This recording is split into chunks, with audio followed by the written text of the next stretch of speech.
আমি বলছি এখানে ডিভোর্স হবে। আমি করাবো না। তুমি অতিরিক্ত কথা বলো। আমি বলি না, তুমি বলো। এই ফালতু মহিলা। এই তুমি ফালতু। বেয়াদব। ফালতু মহিলা কথা কাট।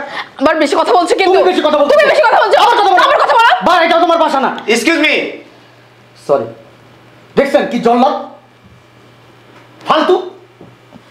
এক্সকিউজ মি প্লিজ, এটা আপনাদের বেডরুম না, এটা একটা লয়ারের চেম্বার, ঠিক আছে? আপনাদের মারামারি করার দরকার হলে আপনাদের বেডরুমে গিয়ে করুন। এগুলো কোন ধরনের অভদ্রতা? ডিভোর্স দিতে আইছি, এক কাজ করিস, 50 কেজি দুধ কিনে রাখিস, এই হারামির বাচ্চারে ডিভোর্স দিয়া দুধ দিয়া গোসল করুন, ঠিক আছে? আমার ফোন টোন দিস না। কি কইছিস তুই? আমি হারামির বাচ্চা আর তুই শিয়ালের বাচ্চা। আমি যদি শিয়ালের বাচ্চা হই, তুই সাপের বাচ্চা, তুই হাঁসের বাচ্চা, মুরগির বাচ্চা। এই মাথা গরম হয়ে যাচ্ছে কিন্তু, চুপচাপ থাক। দেখো দেখো করে কিরকম উন্মাদ, পাগল হয়ে গেছে, পাগলের বাচ্চা। তুই পাগল, তুই 14 গোষ্ঠী পাগল। আমার 14 গোষ্ঠী পাগল দেখে তো তোর মতো একটা ছাগল বিয়ে করছিলাম। তোরে কিন্তু মাইরে ফেলাম বলি। বুঝি জমিদারের বাচ্চা সারাদিন শুধু চাগায় চাগায় শুয়ে থাকে। এই যে উঠেন, আরে উঠেন না। গায়ে হাত দেও কেন? তো কি করবো, চলেন আমি আসছি। তুমি যাও, আমি আসতেছি। তুমি যাও মানে? চলেন।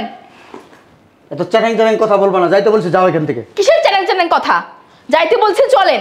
তোমার মতো মেয়ে লোকের সাথে আমি যাব? আমি যাব না। তোমার মতো ফালতু ছেলের সঙ্গে আমি যাব? আমিও যাব না। তুমি অন্য রিক্সায় যাবো, আমি অন্য রিক্সায় যাবো, চলো। যাও এখান থেকে, যাইতে বলছি কিন্তু। আবার বেশি কথা বলো।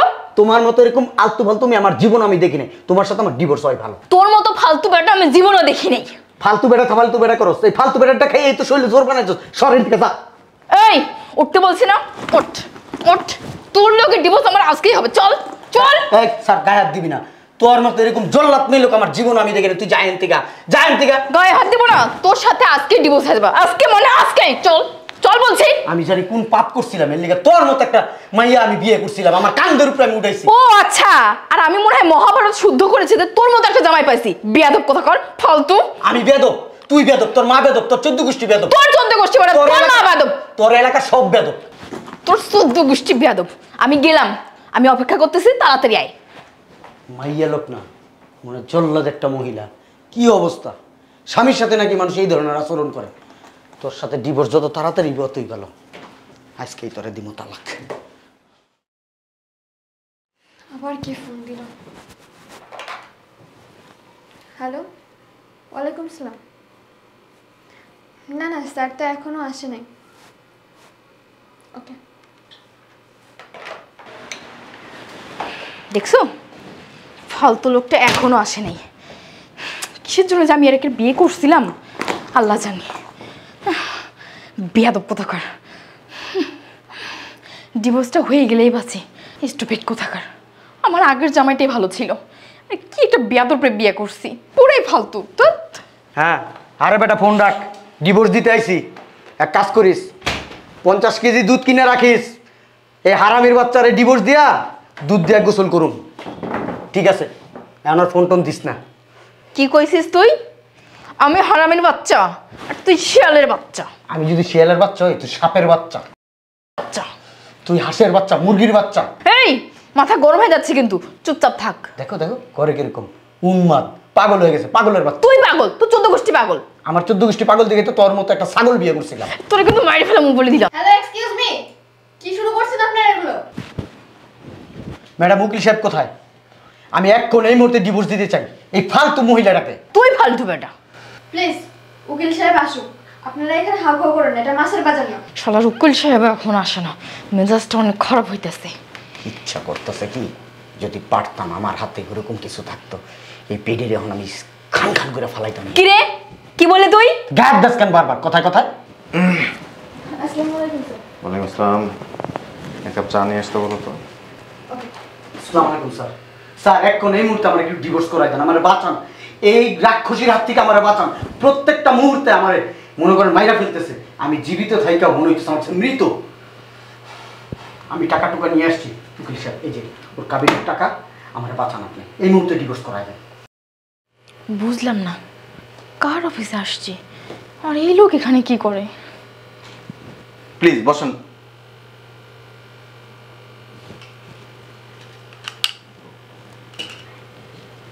বুঝলাম না, এটা এখানে কি করে?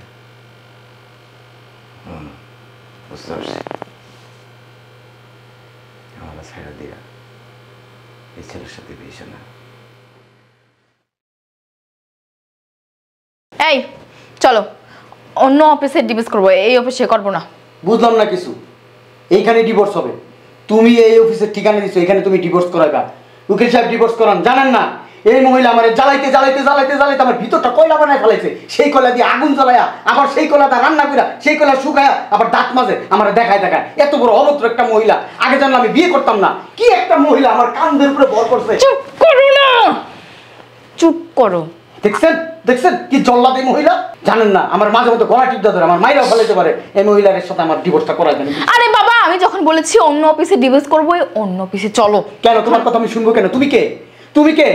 তোমার সাথে আমার ডিভোর্স হয়ে যাচ্ছে, তোমার সাথে আমি সংসার করবো না? তোমার কথা আমার শুনতে হবে? উকিল সাহেব আপনি এখানে ডিভোর্স করান, আমি ডিভোর্স করাবো। তুমি কি বাংলা কথা বোঝো না? তুমি কি আমার বাংলা কথা বোঝো না? হ্যাঁ, কথা করে গায়ে হাত দিবা না। তুমি একটা এখন পরনারী আমার কাছে। এখানে ডিভোর্স করাবো না বলছি না? আমি বলছি এখানে ডিভোর্স হবে। আমি করাবো না। তুমি অতিরিক্ত কথা বলো। আমি বলি না, তুমি বলো। এই ফালতু মহিলা। এই তুমি ফালতু। বেয়াদব। ফালতু মহিলা কথা কাট। আবার বেশি কথা বলছো কিন্তু। তুমি বেশি কথা বলছো। তুমি বেশি কথা বলছো। আমার কথা বলো। আমার কথা বলো। বা এটা তোমার বাসা না। Excuse me. সরি। দেখছেন কি জল্লাদ? ফালতু। এক্সকিউজ মি প্লিজ, এটা আপনাদের বেডরুম না, এটা একটা লয়ারের চেম্বার, ঠিক আছে? আপনাদের মারামারি করার দরকার হলে আপনাদের বেডরুমে গিয়ে করুন। এগুলো কোন ধরনের অভদ্রতা? সরি, জানেন না এই মহিলাটা সবসময় আমার সাথে এরকম করে। এইখানে তো কম, বাসায় হলে এতক্ষণ আমার গায়ে হাতও তুলতো। এই জন্যই তো তোর আগের জামাই তোরা ডিভোর্স দিয়ে দিছে। আগের জামাই জানেন না এই মহিলাটা এত খারাপ। ওর আগেও একটা বিয়ে হয়েছিল, সে আগের জামাইটা আমার মনে হয় অনেক ভালো ছিল। আমি এখন বুঝতেছি ও যে কি পরিমাণ আমার উপর অত্যাচার করে। খবরদার, আমার অতীত নিয়ে কথা বলবো না। অতীত নিয়ে কথা বলবো না? কি করবো? হ্যাঁ, তুমি কিন্তু বেশি বাড়াবাড়ি করতেছো। তুই বাড়াবাড়ি করতেছ। তুমি করতেছো। তোর মার মতো তোর স্বভাব। আর তোমার কি? হ্যাঁ, এই যে জি স্যার। ডিভোর্স কেন করাবেন? স্যার আমাকে আপনি বাঁচান স্যার। আমি না বুঝা না যাই না এর মতো একটা কাল সাপ বিয়ে করে আমার ঘরে নিয়েছি। সে প্রতিনিয়ত আমার ফসফস ফসফস করে সবল দিতেই থাকে।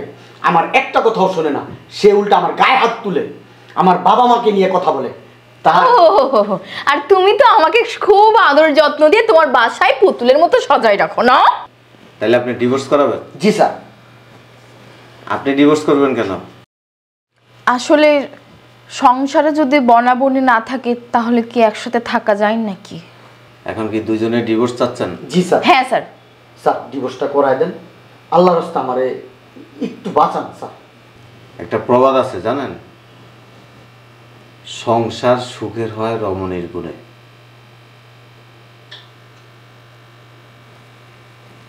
স্বামী স্ত্রী কেন ঝগড়া হয় জানেন? আমরা একজন একজনকে ছাড় দিতে জানি না। প্রত্যেকটা মেয়েরই কিন্তু ধৈর্যশীল হওয়া উচিত। সংসার জীবনে টুকিটাকি ঝগড়া হইতেই পারে, তার মানে এটা না যে ডিভোর্সের পর্যায়ে চলে যেতে হবে। আমিও বিয়ে করছিলাম। আমার স্ত্রী দেখতে কিন্তু খুব সুন্দর ছিল, ওই যে আপনার মতো বনাবনি হইতো না, চাহিদা বেশি ছিল। ভাবছে যে আমার মতো একজন ব্যক্তির সাথে সংসার না কইরা সে আরো ভালো একজন মানুষের সাথে সংসার করবে। তো বুঝলাম যে মানুষকে বেশি মূল্যায়ন করলে সেখানে আর ইজ্জত থাকে না। হ্যালো, কি নাম আপনার? আমার নাম রবিন। আপনার কি নাম? অথই। আপনার কি ফার্স্ট টাইম বিয়ে না এর আগেও বিয়ে হয়েছিল? হয়েছিল, কপাল খারাপ, ডিভোর্স হয়ে গেছে। তারপরেই গদ্দুপটার বিয়ে করছি। আগেরটাও কি গর্দভ ছিল?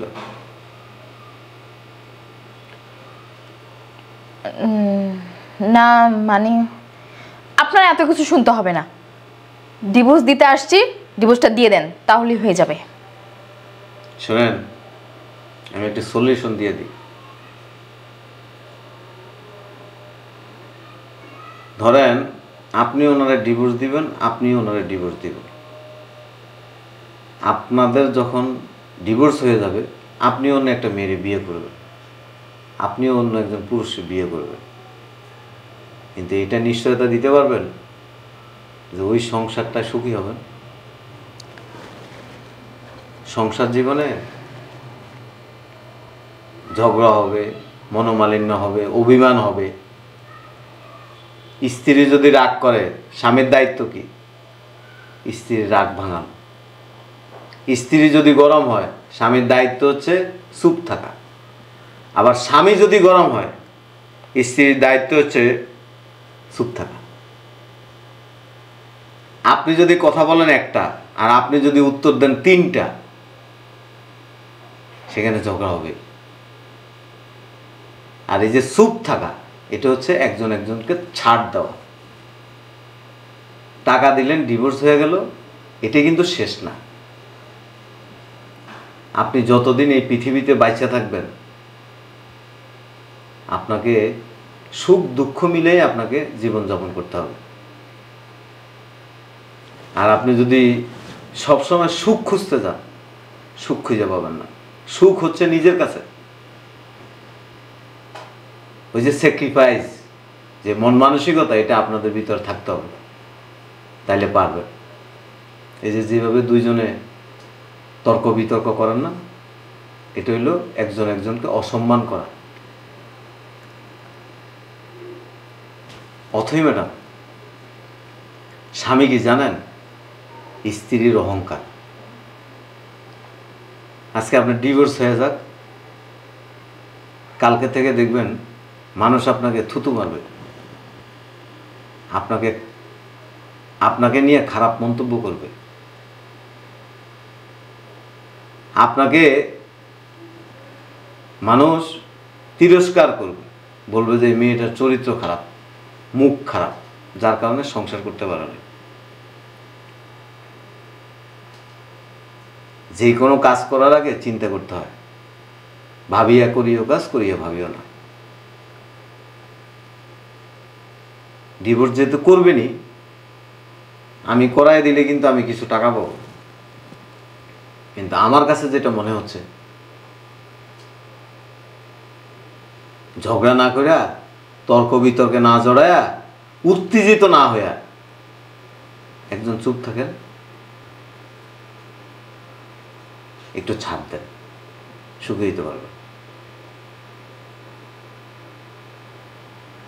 আমাদের ভুল ত্রুটি থাকবেই। মানুষ ভুল করবে, আবার সেখান থেকে কিন্তু সে সংশোধন হবে, শিখবে। ভুল না করলে আপনি শিখতে পারবেন না। নামাজ পড়েন? না। আপনি পড়েন? জি পড়ি, মাঝে মধ্যে। মাঝে মধ্যে। জি। আল্লাহ তাআলা কোরআনে স্পষ্ট করে বলছে, যে ঘরে নামাজ নাই সেই ঘরে আল্লাহর রহমত নাই। সেই ঘরে ঝগড়া হবে, মারামারি হবে, কাটাকাটি হবে, অশান্তি হবে, ডিভোর্স হবে। আর যে ঘরে নামাজ আছে সেই ঘরে দেখবেন আল্লাহর রহমতও আছে, শান্তি আছে। অতএব ভাবেন, আমার কথা মানতে হবে তা কিন্তু না। একটু চিন্তা করেন, যায় দিন ভালো, আসে দিন খারাপ, এর থেকেও খারাপ হইতে পারে। অতএব আমি চাই আপনার ডিভোর্স না করে আজকে থেকে 5 ওয়াক্ত নামাজ পড়েন, আর ওই যে স্যাক্রিফাইস মাইন্ডের হবে। একটা কথা বলি, বিলাসিতাই কিন্তু জীবনের সব কিছু না। আপনি আজকে বিলাসিতা করবেন, কালকে করতে পারবেন না যদি অর্থ না থাকে। হাজব্যান্ডের ভালো মন্দ সব কিছু আপনাকে বুঝতে হবে। এই ভালো মন্দ বোঝাটাই হচ্ছে সংসার, সুখ। এই যে দুজন ঝগড়া করেন, হ্যালো, জি বল। ওনার ভিতরে কি ভালো গুণ নাই? আছে। আপনার হাজবেন্ডের ভিতরে কি ভালো গুণ নাই? আছে। সব কি খারাপ? ওই যে একটু ছাড় দেন, আপনি ওনার একটু বুঝার চেষ্টা করেন, উনি আপনার একটু বুঝার চেষ্টা করুন। এই বুঝ জিনিসটা যখন হবে তখন বুঝবেন যে একজন একজনকে ভালোবাসতেছে। ছেলে মেয়ে আছে? না। যেভাবে ঝগড়া করেন ছেলে মেয়ে কোথা থেকে হবে? স্ত্রীকে ভালোবাসতে হবে। মেয়েরা কি জানেন, কচু পাতার পানির মতো, কচু পাতার পানি ঢালে থাকে। মেয়েরা হচ্ছে এরকম, আদর যত্ন করবেন, সুন্দর ব্যবহার করবেন,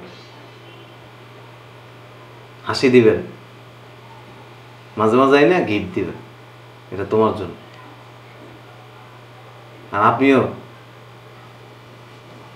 সুন্দর আচরণ করবেন, দেখবেন দুজনেই সুখী হয়ে গেছে, অশান্তি থাকবে না। আর নামাজটা পড়বে,